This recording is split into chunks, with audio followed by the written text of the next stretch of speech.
Diretsahan namang nagpakatotoo si Kim Chu, at hindi na nagpatumpik-tumpok pa sa media con ng serye nila nina Paulo Avellino at JM De Guzman sa Dreamscape, titled Linlang. When we asked her kung in real life ba ay nalinlang na rin siya. Linlang. Ako. Ang bungad niya kaya nagkatawanan, dahil open book naman sa showbiz ang love life niya. Dugtong niya, alam nyo, pag nagmahal naman kayo, hindi nyo alam kung tama yon o hindi. Kapag itong puso yung pinairal nyo, hindi naman magsasabi yan ng tama yan, mali yan. Hanggat nararamdaman mo na hindi ka na inirerespeto, ibig sabihin, gamitin mo na to, sabay turo sa sentido niya. So, hindi na niya pinatatagal pag nalilinlang siya.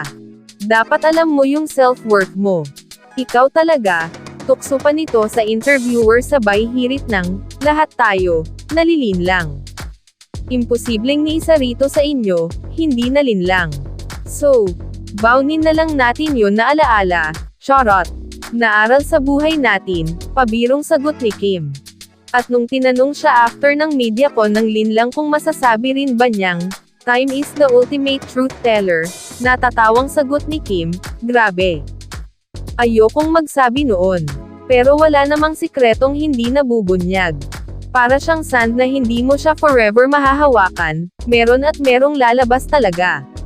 Siguro naman, walang dapat ikakaba si Sian Lim sa sinabing yan ni Kim, dahil wala naman na siguro siyang itinatago sa GF niya sa tagal na ng relasyon nila. Marami tuloy ang nagdugtong-dugtong ng mga interview tungkol sa tunay sa estado ng relasyon ng dalawa.